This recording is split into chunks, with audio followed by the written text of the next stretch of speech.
Já imaginou se você pudesse se teletransportar de um lugar para o outro, indo para Paris, Inglaterra, que mais? Japão, Japão seria legal conhecer. A terra do Goku. Nossa, tu já pensou, tu tá namorando, e aí tu fala pra tua namorada bem assim: peraí, gata, vou te levar num lugar especial. Só fecha os olhos e de repente você tá em Roma. É exatamente isso que esse filme explora. A possibilidade de você se teletransportar de um lugar para o outro. Eu estou falando de Jumper, de 2008. Um filme que, diga-se de passagem, com uma temática bem interessante. Então, vem comigo que a gente vai ver curiosidades, lições do filme, afinal, ter poderes de teletransporte tem consequências.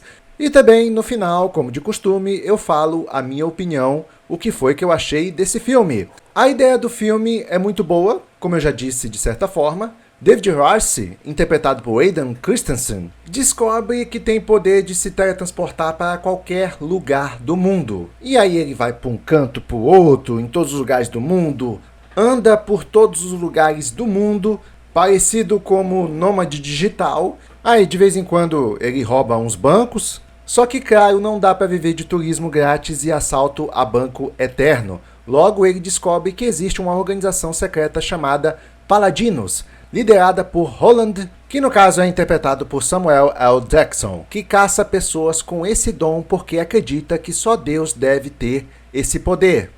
No caso, o poder do onipresente, né? Aí começa o gato e rato entre os Jumpers e os Paladinos. E agora vamos aos possíveis pontos positivos do filme, segundo algumas críticas. Conceito incrível. O poder de teletransporte abre 1000 possibilidades, tanto para ação quanto para filosofia. Cenas de ação criativas. Algumas perseguições usando o teletransporte são bem legais, tipo a luta que pula de país em país. Samuel L. Jackson, mesmo com cabelo branco de cosplay duvidoso, ele sempre entrega presença. O visual, locais reais como Roma, Londres e Egito, deram um ar de grandiosidade ao filme. E agora vamos aos possíveis pontos negativos do filme segundo a crítica. Roteiro raso. A trama parece que foi escrita com preguiça, eles apresentam uma ideia gigante, mas não exploram nem 30% dela. Eu meio que concordo, eu acho que foi feito com um certo receio o filme, sabe? Faltou um pouco mais de coragem. Personagens sem carisma. Hayden Christensen, que já sofria com a crítica em Star Wars, aqui de novo não convence como protagonista. Eita, rapaz! Pra tu ver, esse ator teve oportunidade. Começou em uma das franquias mais famosas do cinema, que revolucionou o cinema, Star Wars, e aí foi chamado para ser protagonista mais uma vez nesse filme, mas mesmo assim não conquistou o pessoal. Vilões superficiais. Os paladinos são apresentados, mas nunca são explicados direito. É verdade. Se você parar para pensar, por que eles caçam exatamente os Jumpers? Porque eles ficam aprontando peripécias. Mas só por isso? Porque é errado? É um pouco vazio, entendeu? Ritmo estranho. O filme é curto, apenas 1 hora e 28 minutos, e parece um piloto de série, deixando várias pontas soltas. E sim, eu sou obrigado a concordar com todos os pontos negativos. Exceto pela parte do protagonista, não me incomodou ele tanto, mas eu entendo quem não tenha gostado dele porque ele não tem muito carisma, e realmente só ser presença, só ser bonito, não ajuda muito. É importante o ator ser bonito e ser carismático. Essa é a verdade. E agora vamos às curiosidades do filme, baseado em livro. O filme foi inspirado no romance de Stephen Gould, mas o roteiro mudou quase tudo. No livro, a história é mais séria e focada no amadurecimento do protagonista. Anime derivado. Pouca gente sabe, mas existe um anime chamado Jumper. Jogo derivado. Pouca gente sabe, mas existe um jogo chamado Griffin's Story, focado no personagem de Jamie Bell. Foi uma forma de expandir o universo sem arriscar outro filme. Se bem que o Jamie Bell foi um personagem que não caiu muito na minha graça, mas eu acho que vale a pena a tentativa, até porque o Jamie Bell ele tem uma história também parecida com a do protagonista. Natalie Portman quase entrou. A produção cogitou trazer Natalie Portman para o elenco, mas acabou não rolando. Imagina o reencontro dela com Hayden Christensen fora de Star Wars. Porque para quem não sabe, eles já faziam um par romântico em Star Wars, e aí de repente eles fazem um par romântico aqui de novo. Entendeu? Meio estranho, não sei se cola. Samuel L. Jackson insistiu no cabelo branco. O visual peculiar do personagem Holland foi uma sugestão do próprio ator que queria deixá-lo mais marcante. Eu entendo essa estratégia do Samuel L. Jackson, eu acho que foi uma excelente ideia. É que nem aqueles youtubers que gostam de pintar o cabelo para chamar mais atenção. Pois é, eu acho super bobo, mas funciona. Pior que funciona. Falando nisso, só para sua informação, eu estou com o cabelo pintado agora, tá? Que é para poder chamar mais a atenção da audiência. O problema é que eu não apareço, mas confia, tá? Eu estou com o cabelo pintado. Troca de protagonista. Originalmente, o papel de David seria de Tom Sturridge, mas os estúdios mudaram de ideia no meio da produção e colocaram Hayden Christensen para tentar atrair mais o público, já que ele era um rosto conhecido devido ao Star Wars. Eu disse conhecido, não querido. Aí é outra história. Final alternativo. Existe uma versão estendida do final que mostra os poderes do protagonista sendo ainda mais explorados. Mas o estúdio cortou para deixar o filme mais curto e comercial. E agora vamos às lições do filme. Poder sem propósito é vazio. David tem um dom incrível, mas no começo só usa para roubar banco e viajar. Isso mostra que, se você não dá um sentido maior para o que tem, acaba vivendo uma vida fútil. Não dá para fugir para sempre dos problemas. Então vamos lá, o cara podia se teletransportar para qualquer lugar do mundo, mas os paladinos sempre achavam ele. É tipo a vida, você pode até tentar escapar das responsabilidades, mas cedo ou tarde elas batem na porta. Liberdade vem com consequência. Parece ótimo ter liberdade total, mas quanto mais livre você é, mais inimigos ou cobranças podem aparecer. Ser livre não significa ser intocável. Família e origem importam.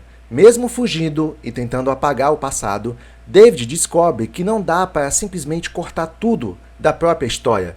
Suas raízes sempre voltam de um jeito ou de outro. Escolhas definem quem você é. O teleporte é só uma ferramenta. No fim, o que importa não é o poder, mas o que você decide fazer com ele. Porque, como dizia Tio Ben, com grandes poderes vem uma porrada de uma porrada de responsabilidades que você tem que assumir. Jumper, de 2008, teve um orçamento de 85 milhões de dólares e faturou, na escala mundial, aproximadamente 225 milhões de dólares. Ou seja, o filme se pagou e ainda deu lucro, mas não foi aquele sucesso estrondoso que o estúdio esperava para justificar uma franquia gigante. Ele faturou bem, mas ficou no meio termo. Não flopou, mas também não virou blockbuster memorável. Pô, aí vocês queriam demais também, né? Você entrega uma coisa simples e quer que ele vire um blockbuster, aí eu já acho ousadia do estúdio. E nas avaliações, o filme teve uma aprovação de 15% no Rotten Tomatoes e 44% de aprovação da audiência apenas.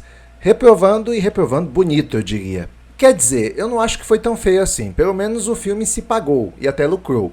Bom, e agora chegou o momento de falar a minha opinião sobre esse filme. Eu lembro que esse filme passou na TV com uma promessa de ser um filmão. É um filme bom, é um filme bacana, é um filme de ação, sabe? Mas filmão, aí já é um pouco demais. Até porque o filme ele carrega elementos interessantes, como essa questão do poder de teletransporte. A história só não é muito bem desenvolvida. A história não é deveras muito interessante, mas até que entrega um pouco de ação sim. Digamos que para um começo de franquia, até que estava bom. Poderia se tornar algo maior, algo mais escalável nos próximos filmes. Mas, infelizmente, devido ao não sucesso do filme, a gente não vai ver essa continuação. Uma pena. Eu gostaria que tivesse uma continuação. Pelo menos é um filme que entretém. Com relação aos personagens e atuações, eu não vejo nada demais, com exceção do Samuel L. Jackson, que é um baita de um ator. Ele tem presença em cada filme que ele tá. Isso é inquestionável. E, como sempre, ele tá ótimo. Assim como todos os papéis que o Samuel Jackson entrega. E aqui nós temos uma surpresa no final, que no final aparece a Kristen Stewart, aquela menina que fez o Crepúsculo. E, caramba, quando eu vi ela ali abrindo a porta para atender o protagonista, eu olhei assim, nossa, mas ela tá gata aqui, né? Ela tá gata. A primeira vez que eu vi ela foi no Crepúsculo. A segunda vez foi aqui, nesse filme. Eu olhei assim, minha nossa, é aquela minha do Crepúsculo? Caramba, ela tá gata. É uma coisa que eu estranhei porque no Crepúsculo ela é bem sem graça, mas aqui ela também só tá um pouco mais bonita por causa da maquiagem. Coisa que na personagem dela do Crepúsculo ela não usa. Não usa maquiagem praticamente. Mas ela não é uma atriz feia. Só me marcou essa cena dela abrindo a porta porque eu achei ela bonita aí, entendeu? Uma outra versão dela que eu não tinha visto. E só por curiosidade, ela estava fazendo esse filme basicamente no mesmo período que estava fazendo Crepúsculo. Mas aqui ela só fez uma pontinha, uma participação especial no final. E rapaz, eu vou te falar uma coisa, que essa aqui foi a única cena do filme que eu não entendi. Eu pelejei para entender, eu fui pesquisar.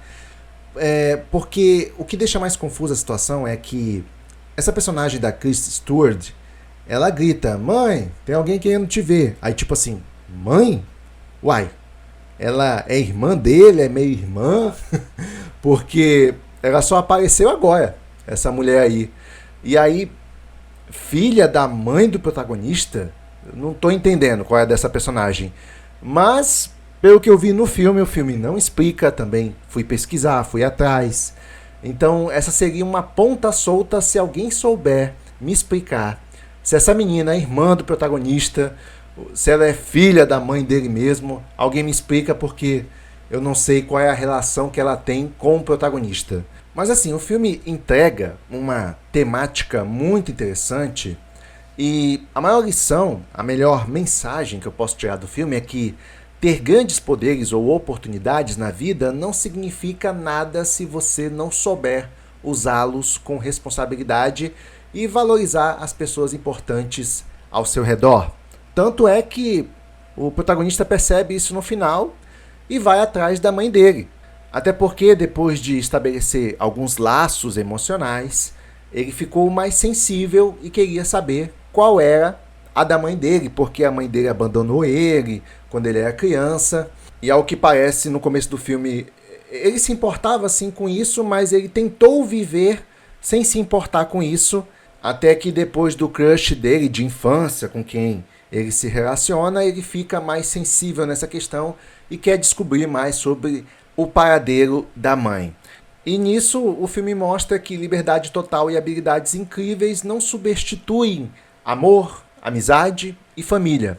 É sobre perceber que as escolhas que fazemos e quem mantemos perto de nós definem nossa verdadeira vida. Eu não sei se você já teve essa sensação, mas eu já tive muito. Tipo, eu posso estar num lugar que é um paraíso, sabe? Lindo, com natureza, não sei o quê. Mas se eu estiver mal acompanhado, vira um inferno para mim. Ou então, não tem nada demais. Eu aprecio muito mais, no meu caso, uma boa companhia do que um lugar bonito. Então, para mim, não tem essa questão de vamos para tal país porque lá é bonito, não sei o quê. Mas eu vou como? Eu vou sozinho? Eu vou estar sozinho? Porque se for isso, eu já posso fazer isso no meu quarto. Então, eu sou muito assim, tá? Eu não ligo para o lugar. Eu ligo para as pessoas que estão naquele lugar.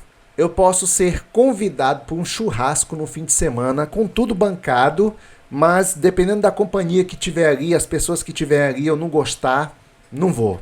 Prefiro estar no meu quarto, na companhia do meu cachorro que fica deitado num cantinho quietinho, enquanto eu faço esse vídeo aqui, a qual eu vos falo. Então ter uma ótima companhia ao lado de quem realmente gosta de você parece ser bem mais interessante do que ter o poder de viajar o mundo. Jumper é um filme com uma ideia sensacional, mas mal aproveitada. Ele poderia ter virado uma franquia épica de ficção científica, mas ficou preso em um roteiro raso, personagens sem química e vilões esquecíveis. É aquele tipo de obra que você assiste, pensa, caramba, dava para fazer algo incrível com isso, e depois esquece em uma semana.